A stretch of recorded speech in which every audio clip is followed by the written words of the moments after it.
नमस्कार, अपना उत्तराखंड में आप सभी का स्वागत है। मैं हूं नीलू और आप करते हैं खबरों की शुरुआत। और सबसे पहले बात अनलॉक 2 की, तो देश में आज से अनलॉक 2 की शुरुआत हो गई है और अनलॉक 2 का आज पहला दिन है।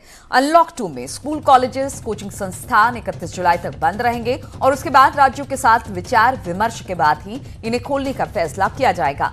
केंद्रीय गृह मंत्रालय की तरफ से जारी दिशा निर्देश के मुताबिक अंतर्राष्ट्रीय उड़ानों पर भी अभी रोक रहेगी। हालांकि वंदे भारत अभियान के तहत अंतर्राष्ट्रीय उड़ानों को छूट रहेगी। घरेलू उड़ानों और यात्री ट्रेनों का दायरा भी चरणबद्ध तरीके से बढ़ाया जाएगा। लेकिन अनलॉक 2 में मेट्रो, रेल, सिनेमा, जिम और बार बंद रहेंगे। रात के 10 बजे से लेकर सुबह के 5 बजे तक नाइट कर्फ्यू रहेगा और इस दौरान लोगों की आवाजाही पर रोक रहेगी। जरूरी गतिविधियों और कुछ अन्य को इससे छूट दी गई है। तो आज से चारधाम यात्रा भी शुरू हो रही है, लेकिन चारधाम यात्रा में अभी सिर्फ उत्तराखंड राज्य के ही लोगों को जाने की इजाजत होगी। कंटेनमेंट जोन और बफर जोन में रहने वालों की यात्रा की परमिशन नहीं दी जाएगी। इसके साथ ही यात्रा के लिए बद्रीनाथ, केदारनाथ की वेबसाइट में ऑनलाइन रजिस्ट्रेशन करवाना होगा। साथ ही ऑनलाइन रिजर्वेशन से मिले जो पास के साथ आपको फोटो आईडी कार्ड लगानी होगी और उत्तराखंड निवास स्थान प्रमाण पत्र भी रखना इसमें जरूरी होगा। चारों धामों में श्रद्धालुओं को एक एक रात रुकने की परमिशन दी जाएगी।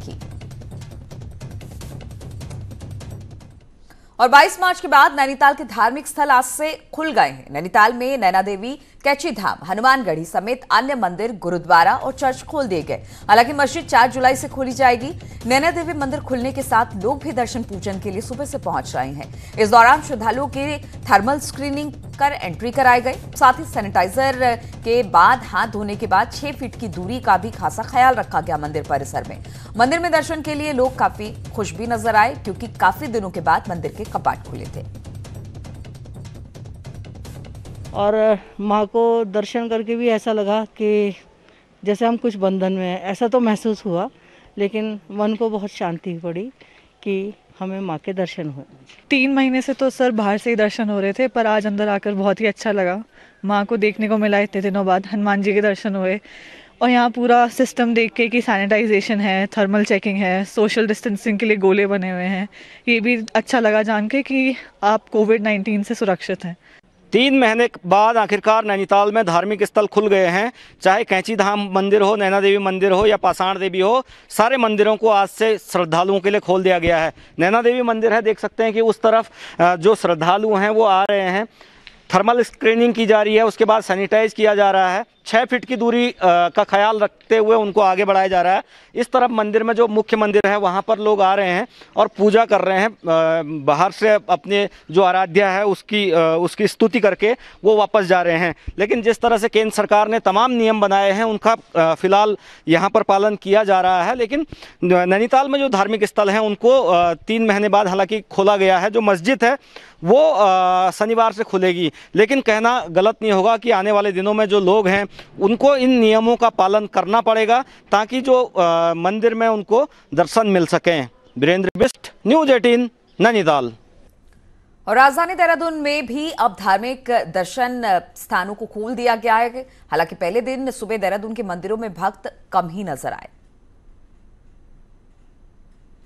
मंदिरों में तो सैनिटाइजर इत्यादि मास्क की व्यवस्था है। जो भक्त आता है तो उसे मास्क दिया जाएगा मंदिर समिति की ओर से, और सैनिटाइजर यहाँ पे व्यवस्था की गई है, तो सभी भक्त सैनिटाइजर करके अंदर आएंगे। अनलॉक 2 के साथ उत्तराखंड में 4 धाम के दर्शन अब राज्य के यात्री कर सकेंगे। इसके अलावा नैनीताल में चाहे नैना देवी मंदिर हो, चाहे कैची धाम हो, अल्मोड़ा में जागेश्वर हो, चिताई गोलजी 1-2 दिन में मंदिर खुल जाएगा। इसके अलावा और तमाम मंदिर, जो बड़े मंदिर हैं उत्तराखंड के, धार्मिक स्थल और भी हैं, उनको अब दर्शनों के लिए खोल दिया गया है। लगभग 100 दिन के बाद अब भक्त मंदिरों में दर्शन के लिए पहुंच पाएंगे। और सबसे खास बात कि राजधानी देहरादून में भी अब धार्मिक स्थल दर्शनों के लिए खोल दिए गए हैं और सबसे खास बात यह है कि राजधानी देहरादून में या बाकी मंदिरों में भी आप अगर दर्शनों के लिए जाएंगे चार धाम में, तो आपको सोशल डिस्टेंसिंग के नियमों का पालन करना होगा, आपको सारे नियम कायदे वहां पर मानने होंगे, सीमित संख्या में फिलहाल दर्शन हो पाएंगे। लेकिन अगर कोरोना का आंकड़ा उत्तराखंड में जिस तरीके से कम हो रहा, अगर वो कम होता रहा तो और आने वाले दिनों में हालात और बेहतर हो सकते हैं। लेकिन पहले दिन अगर बात करें राजधानी देहरादून में, तो भक्तों की भीड़ थोड़ी कम नजर आई। लेकिन पुजारियों को उम्मीद है, मंदिर समिति को उम्मीद है कि सावन शुरू होने वाला है और सावन में भक्त बड़ी संख्या में मंदिरों में दर्शन के लिए आएंगे और भक्तों का सैलाब उमड़ेगा। कैमरा पर्सन राकेश रावत के साथ दीपांकर भट्ट, न्यूज़ 18 देहरादून। और बात बाबा रामदेव की दवाई की कर लेते हैं। तो बाबा रामदेव की दवा अब इम्यूनिटी बूस्टर के रूप में सिर्फ बिक सकेगी और दवा बेचने को इसको लेकर ही अब मंजूरी मिली है। साथ ही क्लिनिकल ट्रायल को भी अब मंजूरी मिल चुकी है। हालांकि कोरोना की दवा के तौर पर यह नहीं बिकेगी। आयुष विभाग ने कहा कि कोरोना के दावे और लेवल दवा और लेवल के साथ ये दावा नहीं कर सकते। आयुष मंत्रालय ने कहा कि उत्तराखंड आयुष विभाग ने ही बाबा रामदेव की दिव्य फार्मेसी को 3 दवाई बनाने का लाइसेंस दिया था जो इम्यूनिटी बूस्टर की थी। हालांकि इसमें नई बात यह भी है कि अब नियमों के तहत रामदेव को दवा के क्लिनिकल ट्रायल की भी मंजूरी मिल गई है। यानी कि अब रामदेव ने जो 3 दवा लॉन्च की थी वो बिकेगी, लेकिन सिर्फ इम्यूनिटी बूस्टर के रूप में। सरकार ने कहा कि अगर उनको क्लिनिकल ट्रायल वगैरह करना है तो भारत सरकार का कोई पत्र आया, पहले गजट आया, तो उसके हिसाब से उन्होंने कहा कि उसके हिसाब से प्रक्रिया के आधार पे आप जो है अप्लाई करिए भारत सरकार में क्लिनिकल ट्रायल के लिए। और रामदेव की दिव्य योग फार्मेसी में ड्रग इंस्पेक्टर हरिद्वार के निरीक्षण के दौरान कोरोनल टैबलेट के लेवल पर कोरोना वायरस का छायाचित्र बना पाया गया, जबकि दिव्य योग ट्रस्ट ने स्टेट ड्रग लाइसेंसिंग अथॉरिटी को भेजे अपने जवाब में लेवल पर कोरोना वायरस का छायाचित्र होने से इनकार किया था। स्टेट ड्रग लाइसेंसिंग अधिकारी वाईएस रावत ने बताया कि ड्रग इंस्पेक्टर द्वारा फार्मेसी से 3 दवाओं के सैंपल लिए गए हैं, जिन्हें अब लैब जांच के लिए भेज दिया गया है।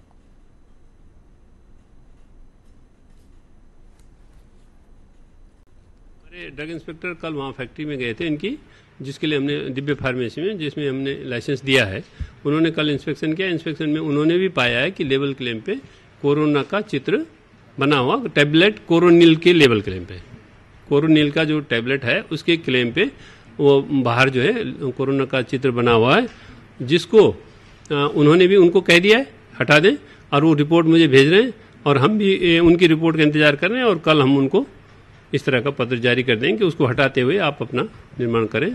और इंडिकेशन और जो उस दवा के जिस उद्देश्य के लिए, जिन बीमारियों, जिन लक्षणों के लिए, या जैसे इम्यूनिटी के लिए, खांसी बुखार के लिए दी गई है, उसी का ही उल्लेख करें। और वहीं रामदेव की कोरोना की दवा बनाने का मामला अब हाईकोर्ट भी पहुंच गया। हाईकोर्ट ने रामदेव की कोरोनिल दवा पर केंद्र सरकार को नोटिस जारी किया और केंद्र से अपना पक्ष रखने को कहा है। अब आज इस मामले पर फिर से सुनवाई होगी। वहीं बाबा रामदेव और आचार्य बालकृष्ण इस पूरे प्रकरण पर आज एक प्रेस कॉन्फ्रेंस भी करने वाले हैं। तो बाबा की दवा जिस तरह से विवादों में आई, पूरे तामझाम के साथ बाबा ने कोरोना के वायरस को खत्म करने की बात कही थी, लेकिन जब मामला पलटा तो बाबा ने कहा कि ये सिर्फ इम्यूनिटी बूस्टर बढ़ाने के लिए है। हमने कभी दावा नहीं किया कि यह कोरोना जैसी बीमारी को खत्म कर देगा। और फिर अब ये पूरा मामला आयुष मंत्रालय को गया है। हालांकि इम्यूनिटी बूस्टर के रूप में आयुष मंत्रालय ने इसको मंजूरी दे दी है कि आप इस हिसाब से बाजार में अपनी दवा को बेच सकते हैं। और साथ ही इस पर से कोरोना का जो चित्र बनाया गया था कि कोरोना बीमारी से खत्म होगी, उसको भी हटाने की बात की गई है। साथ ही साथ इस बात की भी मंजूरी मिल गई है कि आप अब क्लिनिकल ट्रायल अपनी दवाई का कर सकते हैं और फिर क्लिनिकल ट्रायल में क्या कुछ आता है उस रिपोर्ट को आप आयुष मंत्रालय को भेजेंगे। उसके बाद डिसाइड होगा कि क्या कुछ इससे फायदा कोरोना को लेकर हो सकता है, कोरोना जैसी महामारी को खत्म करने के लिए हो सकता है। लेकिन अब ये मामला चूंकि हाईकोर्ट भी पहुंच गया है, आज इस पर एक बार फिर से सुनवाई होगी। और साथ ही साथ जब लगातार विवाद बढ़ रहा है तो कहा यह जा रहा है कि अब आज बालकृष्ण और स्वामी रामदेव एक प्रेस कॉन्फ्रेंस भी करने वाले हैं। सुनील नवप्रभात इस वक्त देहरादून से हमारे साथ जुड़ गए हैं। सुनील, तमाम विवादों के बाद अब इम्यूनिटी बूस्टर के रूप में तो बाबा रामदेव और उनकी फार्मेसी इस दवाई को बेच सकती है, लेकिन फिर भी मामला कोर्ट में है, बहुत सारा विवाद हुआ है और आज खुद बाबा रामदेव और कहा जा रहा है कि बालकृष्ण एक प्रेस कॉन्फ्रेंस करने वाले हैं। क्या इन्हीं विवादों पर बात करेंगे क्या कुछ इस प्रेस कॉन्फ्रेंस में बोल सकते हैं बाबा रामदेव और उनके सहयोगी बालकृष्ण? देखिए नीलू, जो बाबा रामदेव की मुश्किलें हैं वो कम नहीं होने वाली हैं। भले ही आयुष मंत्रालय ने यह जरूर कह दिया है कि आपने जो 3 दवाइयां आपने बनाई हैं स्टेट ड्रग लाइसेंसिंग अथॉरिटी के लाइसेंस के आधार पर, आप उनको ठीक उसी तरह बेच सकते हैं, लेकिन इसमें कोरोना का कहीं भी जिक्र नहीं होगा। शुरुआती दौर में हमने देखा था कि जब बाबा रामदेव ने ये औषधि लॉन्च की थी तो उसमें बाकायदा दावा किया गया था कि ये कोरोना को ठीक करने में सक्षम है, और उन्होंने यहाँ तक ये कहा था कि ये 100% कोरोना के मरीजों को ठीक कर देती है। हमने ये भी देखा कि जो कोरोना की जो 3 दवाइयां तब उन्होंने दावा किया था, उनके बाहर एक किट थी जो कार्टून होता है पैकिंग का, उससे कोरोना किट लिखा हुआ था। लेकिन जब स्टेट ड्रग लाइसेंस अथॉरिटी ने बाबा रामदेव को दिव्य योग फार्मेसी को नोटिस भेजा कि आपने किस आधार पर इसका कोरोना का दावा किया, किस आधार पर आपने कोरोना किट का उल्लेख किया, और किस आधार पर आपने जो कोरोनिल टैबलेट बनाई है उसके लेवल पर आपने कोरोना का छाया चित्र बनाया। इसके जवाब में जब शुक्रवार को दिव्य योग फार्मेसी ने अपने नोटिस का जवाब भेजा तो उसमें बाकायदा स्पष्ट तौर पर इन सारे आरोपों को खारिज कर दिया गया था, और दिव्य योग फार्मेसी का कहना था कि उसने जो ड्रग लाइसेंस अथॉरिटी का जो लाइसेंस है उसके किसी भी नियम का उल्लंघन नहीं किया, ना ही उन्होंने कोरोना की दवाई बनाने का दावा किया, ना ही उन्होंने कोरोना किट इसको नाम दिया, और ना ही उन्होंने जो कोरोनिल टैबलेट है उसके बाहर कोरोना वायरस का कोई छायाचित्र बनाया। लेकिन इसमें एक बड़ा पेंच ये भी है कि कल जब स्टेट ड्रग लाइसेंस अथॉरिटी ने जो हरिद्वार के ड्रग इंस्पेक्टर हैं जंग पांगी, उनको जब मौके पर भेजा, वहां से 3 दवाइयों की जो कोरोनिल टैबलेट है और इसके अलावा स्वाश्री जो वटी है वो दो टाइप में वो वटी है, तो 3 दवाइयों की जब सैंपलिंग की तो इस दौरान मौके पर पाया गया कि जो कोरोनिल टैबलेट है उसके लेवल पर आज भी कोरोना वायरस का छायाचित्र अंकित है, और बाकायदा ड्रग इंस्पेक्टर ने इस बात को रिकॉर्ड में इसको दर्ज किया है। तो आज स्टेट ड्रग लाइसेंस अथॉरिटी भी दोबारा रामदेव को नोटिस सर्व करेगी, और दूसरी ओर हाईकोर्ट में भी मामला है, तो हाईकोर्ट ने भी केंद्र सरकार को नोटिस भेजा है कि आखिर किस आधार पर दिव्य योग फार्मेसी। बिल्कुल, तो बाबा ने अपनी दवाई तो लॉन्च की कोरोना के नाम पर, उन्होंने कहा कि कोरोना इससे ठीक हो सकता है, लेकिन अब बाबा पर यही दवाई भारी पड़ रही है, बाबा को जवाब देना पड़ रहा है, चाहे वो आयुष मंत्रालय हो या फिर हाईकोर्ट हो, और आज इसी को लेकर एक अहम प्रेस कॉन्फ्रेंस भी होने वाली है। बहुत बहुत शुक्रिया आपका सुनील नवप्रभात हमारे साथ जुड़ने के लिए। और 4 धाम देवस्थानम एक्ट पर हाईकोर्ट में सुनवाई आज भी जारी रहेगी। याचिकाकर्ता सुब्रमण्यम स्वामी के बाद अब राज्य सरकार कोर्ट में अपना पक्ष रख रही है। सरकार ने अपने एक्ट को सही बताते हुए कोर्ट में बद्रीनाथ समेत अन्य मंदिरों के धार्मिक महत्व और हिंदू धर्म के बारे में जानकारी दी। तो केदार सभा के तीर्थ पुरोहितों के अधिवक्ता ने कोर्ट में कहा कि ये एक्ट मंदिरों के उद्धार के लिए नहीं बल्कि राजनेताओं और अधिकारियों के उद्धार के लिए बनाया गया है। आज उन्होंने बद्रीनाथ धाम की हिस्ट्री और हिंदूज़ की डेफिनेशन वगैरह चीज़ें कोर्ट के सामने रखी हैं। हमने ऑलरेडी प्लीड किया हुआ है कोर्ट के सामने कि आर्टिकल 25 का कोई वायलेशन नहीं है। By this act state government has not created any impediment और any violation of the religious functions of the Hindus. और चमोली के गैर बारम गांव में आतंक मचाने वाले गुलदार को नरभक्षी घोषित कर दिया गया है और गुलदार को खत्म करने के लिए 2 शिकारियों को भी तैनात कर दिया गया है। प्रसिद्ध शिकारी जॉय हकील और लखपत सिंह रावत को गांव में तैनात किया गया है। कल देर शाम गांव में 11 साल की बच्ची को गुलदार ने निवाला बना लिया था, जबकि 1 महीने पहले 4 साल के बच्चे को शिकार बनाया था, जिसके बाद से ही ग्रामीण इसे मैन ईटर घोषित करने की मांग कर रहे हैं।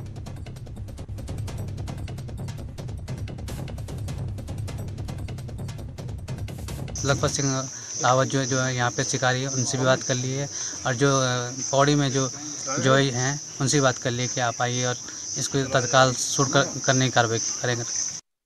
ब्रेक के बाद एक बार फिर से आप सभी का स्वागत है। और कोरोना काल में यूनिवर्सिटी और कॉलेज के एग्जाम अभी तक घोषित नहीं हुए हैं, लेकिन उच्च शिक्षा विभाग ने इसके लिए 4 फॉर्मेट तैयार किया है। इंतजार बस केंद्र सरकार के अप्रूवल का है। पहला फॉर्मेट ऑफलाइन एग्जाम, दूसरा ऑनलाइन एग्जाम का फॉर्मेट है, तीसरा छात्रों को घर पर पेपर देकर एग्जाम कराने का फॉर्मेट है, तो लास्ट ऑप्शन छात्रों को प्रमोट करने का है। हालांकि प्रमोट सिस्टम में सिर्फ लास्ट ईयर के छात्रों के एग्जाम ही होंगे। चाहते हैं कि बच्चों के भविष्य के साथ खिलवाड़ नहीं किया जाएगा, जो अच्छा से अच्छा होगा बच्चों के लिए वो किया जाएगा, और सारे सुझावों को हम भारत सरकार को के हैं और अब भारत सरकार की गाइडलाइन आएगी शिक्षा के क्षेत्र में, वैसे फिर हम अपने मुख्यमंत्री जी के साथ बैठक करके फाइनल निर्णय किया जाएगा कि हम परीक्षाओं का स्वरूप क्या रहेगा, कैसे परीक्षाएं हो पाएंगी, उसमें सारी चीज़ों का ध्यान रखा जाएगा। गोरिल्ला वॉर ट्रेनिंग में बॉर्डर पर रहने वाले ग्रामीणों के साथ उत्तराखंड के कई गांव के ग्रामीणों को हथियार के चलाने की ट्रेनिंग भी दी गई थी। इसके लिए भारत सरकार के एसएसबी ने ग्रामीणों को हथियारों को चलाने की ट्रेनिंग दी। वहीं रिटायर्ड कर्नल एनएस रावत के मुताबिक इस समय सबसे ज्यादा जरूरी है कि स्थानीय लोगों को नए कम्युनिकेशनल न्यू वेपन चलाने की ट्रेनिंग देनी चाहिए, जिसमें अगर चीन हमला करता है या फिर अपने जासूस भेजता है तो उसका जवाब दिया जा सके, और इसके लिए स्थानीय स्तर पर लोगों को ट्रेंड होना जरूरी है। कि यहाँ पे पूर्व सैनिक जो हैं बहुत संख्या में रहते हैं और वो सीमावर्ती इलाकों में भी बसे हुए हैं, तो सरकार अगर उनको ढंग से प्रोत्साहित करे और उनको मौका दे तो हमें लगता है कि जो नागरिक हमारे सीमावर्ती इलाकों में हैं वो हमारे डिफेंसेस को मजबूत करने में एक महत्वपूर्ण सहयोग दे सकते हैं। लोगों को भी ट्रेन किया जाए, ये ट्रेनिंग बंद हो चुकी है और नया प्रशिक्षण किया जाए और आम लोगों को भी राइफल की ट्रेनिंग दी जाए, क्योंकि एक भूतपूर्व डीजी हैं जम्मू कश्मीर के, उन्होंने भी ये कहा है कि आम लोगों को हथियार मुहैया कराया जाए।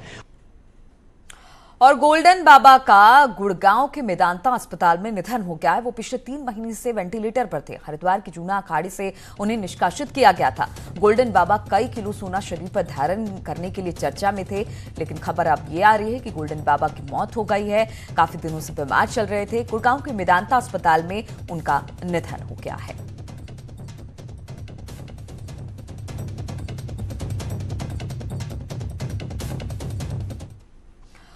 और सीधे पहाड़ से गाकर रैंप की दुनिया में पहचान बनाने वाले अल्मोड़ा के गौरव मनकोटी उर्फ वोइड के उत्तराखंड पुलिस के ड्रग्स के खिलाफ मुहिम का समर्थन किया है।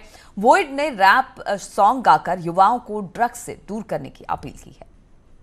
डॉक्टर या स्पोर्ट्समैन बनने का था ख्वाब, सपने जल के राख, ड्रग्स का ये स्वाद, हेरोइन और स्मैक यहाँ नहीं पेन किलर्स, पेन के बदले you know they would just kill us। उससे पूछो जो रिहाब में 1 साल लड़ा, जिंदगी बदलने की कोशिश कर रहा, बताएगा तुम्हें कितनी बड़ी है ये गलती, पता ना चलेगा कब नीडल ने जिंदगी बदल दी। स्कूल के छोटे बच्चे तक इस कारोबार में, दुनिया ड्रग्स कर रही यहाँ लाखों बार्स में, सबको पता we gotta stop this evil addiction और मौत इस कहानी का सीक्वल। तुम कूल नहीं if you take lines of cocaine, तुम भूल के भी लेना मत heroin for the pain, pain है तो fight it no matter what, put your hands up and say no to drugs। तुम कूल नहीं if you take lines of cocaine, तुम भूल के भी लेना मत heroin for the pain, pain है तो fight it no matter what, put your hands up and say no to drugs।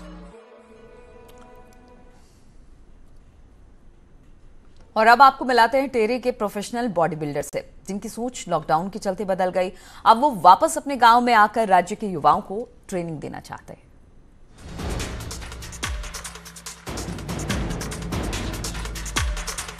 Tehri के पलाश गांव के महेश नेगी दिल्ली में 20 सालों से बॉडी बिल्डिंग के क्षेत्र में नाम कमा रहे थे और दिल्ली, गोवा, हरियाणा में कई चैंपियनशिप भी अपने नाम कर चुके हैं। इसके साथ ही 2019 में मिस्टर इंडिया क्लासिक का खिताब भी ये अपने नाम कर चुके हैं।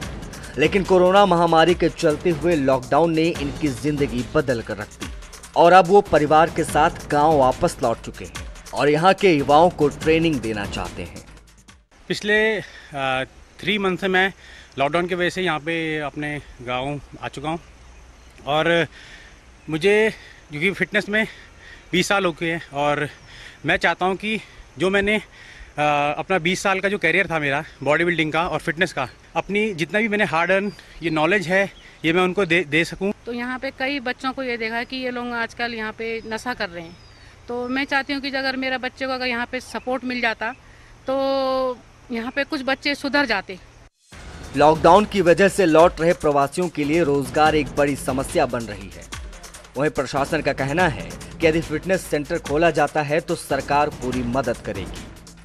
उनसे यह भी कहा है कि अगर वो स्वयं का कोई ऐसा फिटनेस सेंटर यहाँ पर खोलना चाहते हैं तो सरकार की जो भी योजनाएं होंगी उनके अंतर्गत उनको हम लोग लाभान्वित करेंगे। पहाड़ में जहां एक और रिवर्स प्लान शुरू हो चुका है, वहीं महेश नेगी जैसे लोग इन युवाओं को शारीरिक रूप से और मजबूत बनाने की कोशिशों में लगे हैं, जिससे पहाड़ के युवा यहां के विकास में अपना योगदान दे सके। टिहरी से न्यूज़ 18 के लिए सौरभ सिंह की रिपोर्ट। चीन और नेपाल बॉर्डर से सटा गर्बयांग गांव किसी दौर में मिनी यूरोप कहा जाता था, लेकिन आज ये पूरी तरह से सुनसान है। आधे से अधिक परिवार इस गांव को छोड़कर जा चुके हैं, यानी कि पलायन कर चुके हैं, और जो हैं भी वो भी डर के साए में जी रहे हैं।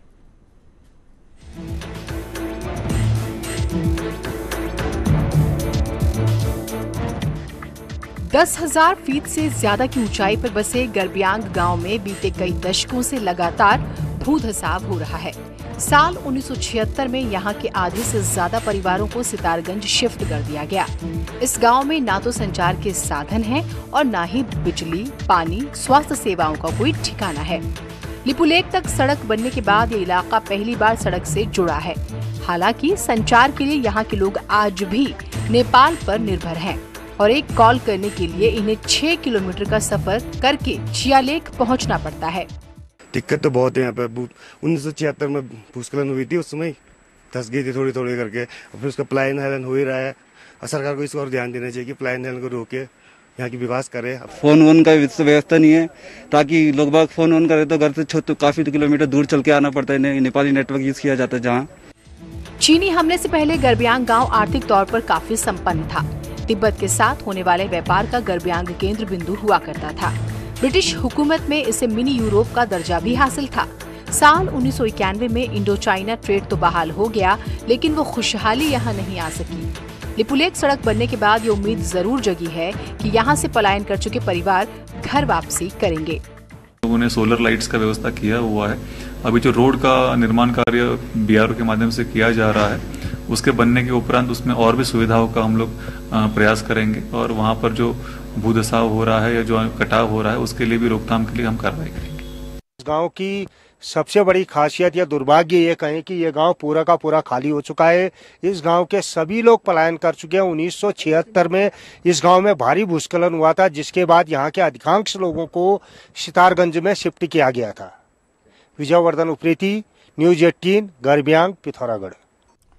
और उत्तराखंड मौसम विज्ञान केंद्र ने उत्तराखंड के मौसम का पूर्वानुमान जारी किया है, जिसमें 3 जुलाई से पूरे प्रदेश में बारिश का सिलसिला शुरू हो जाएगा। मौसम विज्ञान केंद्र के निदेशक विक्रम सिंह के मुताबिक फिलहाल गढ़वाल रीजन में बारिश के आसार कम हैं, लेकिन 3 जुलाई के बाद गढ़वाल रीजन में भी अच्छी खासी बारिश मिलने की संभावना है। विक्रम सिंह कहते हैं कि 23 जून से उत्तराखंड में मानसून ने अपनी दस्तक दे दी थी। इस दौरान कुमाऊं के क्षेत्रों में अच्छी खासी बारिश देखने को मिली। निदेशक के मुताबिक 3 जुलाई से पूरे उत्तराखंड में गढ़वाल और कुमाऊं रीजन में ज्यादातर इलाकों में बारिश होगी।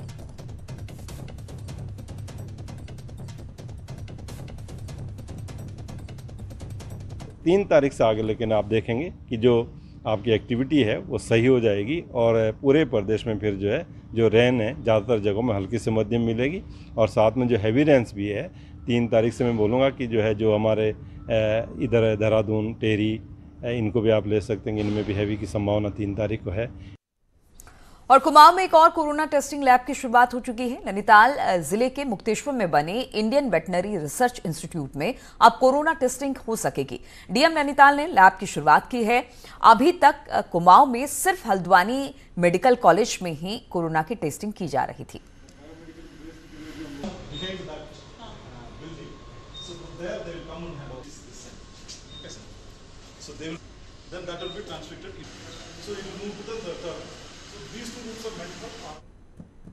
IVRA हैज काइंडली कंसेंटेड कि वो आज से लैब संचालित कर रहे हैं और इनिशियली फॉर अ वीक, क्योंकि जो प्राइमिंग एक नई एक्टिविटी में टाइम लगता है, तो प्राइमिंग फेज जो है इनका 1 हफ्ता रहेगा।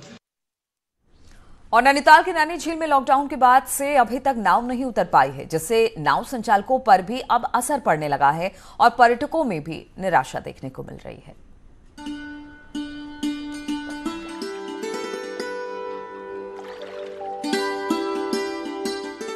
नैनीताल की खूबसूरत वादियों और ठंडी फिजाएं यहां आने वाले सैलानियों को तरोताजा कर देती हैं। यहां आने वाले सैलानी नैनी झील में बोटिंग का लुत्फ लेना चाहते हैं, लेकिन बोटिंग के यादगार पलों से सैलानी अब भी दूर हैं। लॉकडाउन से बंद नावों का संचालन ना होने से पर्यटक बोटिंग का आनंद नहीं ले पा रहे हैं। हाँ, लेकिन काफ़ी ज़्यादा अच्छा नहीं लग रहा है यहाँ पे, क्योंकि पहले जब हम आते थे तो काफ़ी रौनक रहती थी यहाँ पे, बोटिंग करते थे। अब बिल्कुल शांत है, कोई दिख नहीं रहे, इंसान भी नहीं दिख रहे ज़्यादा, तो काफ़ी अच्छा नहीं लग रहा। कि पहले आते थे हम बोटिंग करते थे, लेकिन इस बार बोटिंग का मौका नहीं मिल पाया, तो इस बात का दुख है। अभी भी इंतज़ार है, नेक्स्ट टाइम आएंगे तो पक्का करेंगे। तो हमने सोचा था कि हम बोटिंग ज़रूर करेंगे, लेकिन यहाँ पर अनलॉक हो गया है, लेकिन फिर भी यहाँ पर बोटिंग अभी नहीं है और मार्केट वगैरह भी इतना ज़्यादा नहीं लगे हैं, तो यहाँ पर काफ़ी सुनसान लग रहा है हमें। उतना इंजॉय हम नहीं कर पाए जितना हम पहले करते थे। नैनी झील में करीब 220 नावों का संचालन होता है, जिसमें 2000 से ज्यादा लोगों की रोजी रोटी भी जुड़ी है। संचालन ना होने से पानी में पड़ी नाव अब खराब भी हो रही है, तो इससे जुड़े कारोबारियों की अब चिंता भी बढ़ने लगी है। सरकार से यही गुहार करते हैं कि मतलब हमारी नाव खोल दी जाए, जबकि पर्यटक यहाँ आ रहा है, 4 जने साथ में घूम रहे हैं तो बोट में भी 4 जने बैठ सकते हैं। आर्थिक संकट के दौर से गुजर रहे इन नाव चालकों पर बड़ी मार इस साल पड़ी है।